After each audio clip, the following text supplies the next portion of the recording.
Hola, ¿qué tal? Soy Gonzalo Aníbal García y esta es mi columna sobre la inseguridad en Michoacán y Guerrero. La historia de la violencia en México, sobre todo en algunas regiones, es muy añejo. Su servidor, tengo dos raíces. Mi padre fue zacatecano y mi madre acapulqueña. Eso me sirvió a mí formativamente para conocer de cerca tanto la cultura de mis raíces como la idiosincrasia de ambas culturas e incluso de algunos estados intermedios. Una de las cosas que me llamó siempre la atención fue la diferencia entre la paranoia con la que vivía la gente de Guerrero y la paz y armonía que yo veía en Zacatecas. Me explico.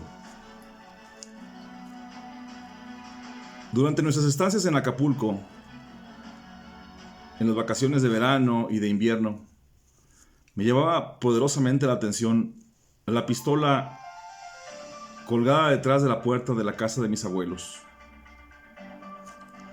con una carrillera repleta de cartuchos y la puerta cerrada con dos cerraduras y las ventanas protegidas con barrotes de 1 pulgada de diámetro.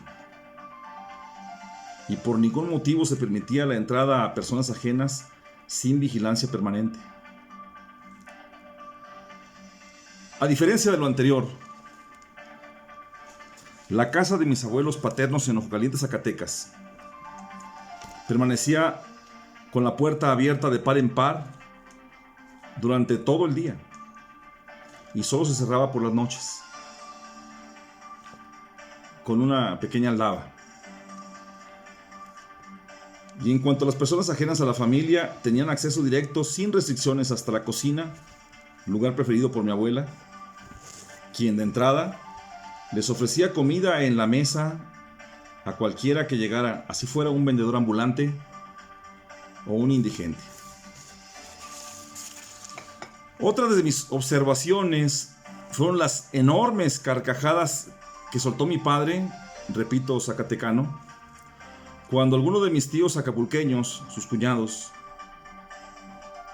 le comentaban que no podían acompañarlo al rancho en Ojocaliente, Zacatecas, porque no traían pistola para protegerse.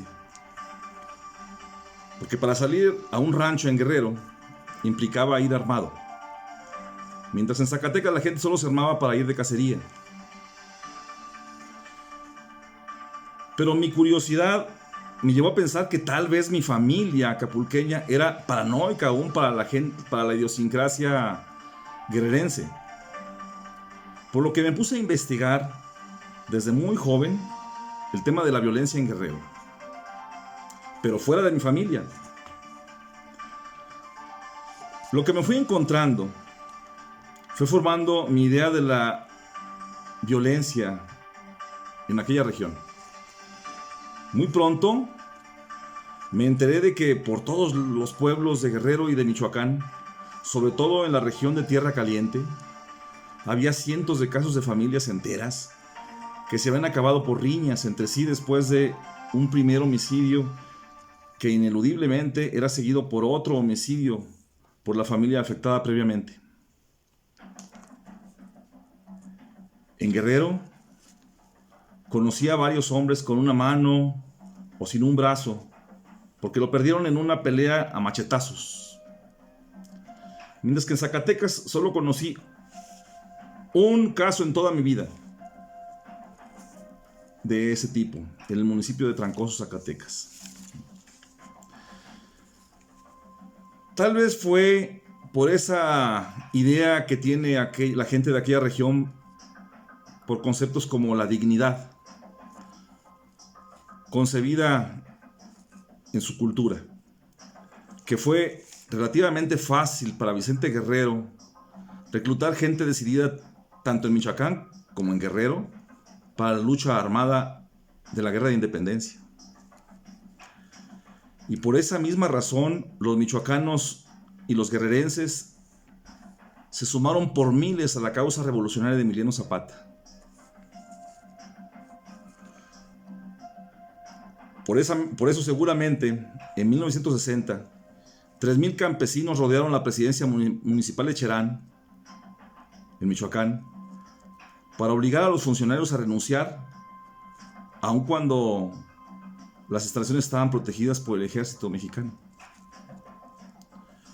Algo parecido sucedió con los coperos de Acapulco cuando en 1967 se hartaron del abuso de los caciques locales hasta que el 20 de agosto de ese año el gobierno los reprimió brutalmente, con 35 muertos y 150 heridos, según los datos oficiales. Pero no tardó tanto el pueblo guerrerense en sublevarse de nuevo al llamado de Lucio Cabañas y Genaro Vázquez. Y con ese mismo ímpetu, varios miembros de la organización campesina de la Sierra del Sur fueron asesinados por policías estatales el 28 de junio de 1995 en el vado de Aguas Blancas cuando se dirigían a Coyuca de Benítez. Y tal vez por esa razón y la falta de una política de seguridad adecuada fue que el narcotráfico anidó en esos lugares, lo que llevó las cosas hasta la violencia desencadenada en el periodo de Vicente Fox. Violencia que Felipe Calderón trató, según él, de contener declarando la guerra a todos los cárteles excepto al de Sinaloa, según lo demostró la sentencia de Genaro García Luna en Estados Unidos. Para seguir pacificando la violencia en la región, que en los hechos no detuvo Calderón, Enrique Peña Nieto permitió en 2013 la creación de las denominadas autodefensas, que lideraron Manuel Mireles e Hipólito Mora, quienes buscaban defender a las comunidades de la extorsión y el secuestro. Esa estrategia de las autodefensas derivó en la formación de nuevos grupos delictivos surgidos de la división de esas autodefensas, y el problema creció. A Mireles lo encarceló el propio Peña Nieto, que primero le había permitido armarse, y murió en 2020 por la falta de atención adecuada médica, siendo el médico, durante los 3 años que duró preso. En cuanto a Hipólito Mora, fue asesinado en 2023. En ese mismo contexto surgió recientemente, en la historia reciente pues, Carlos Manzo, pretendiendo aparentemente acabar con los delincuentes, pero fue asesinado el pasado 2 de noviembre del 2025. Durante estos últimos días, se han viralizado algunos videos que descubren algunas facetas de Manzo que se desconocían. En el primer video que ha surgido aparece Carlos Manzo conviviendo en el interior de una casa con la crema innata del priismo.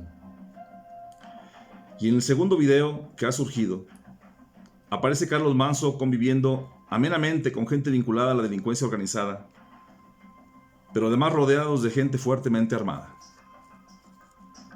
Al parecer seguirán saliendo más videos. Ahora bien, más allá de especular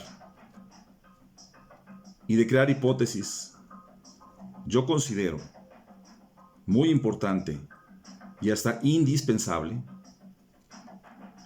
que a partir de la aparición de estos videos, la Fiscalía General de la República atraiga el caso de la muerte de Carlos Manzo y que se cite a declarar a cuantos aparezcan en dichas grabaciones para que aclaren lo que sepan de lo ocurrido ahí. Muchas gracias.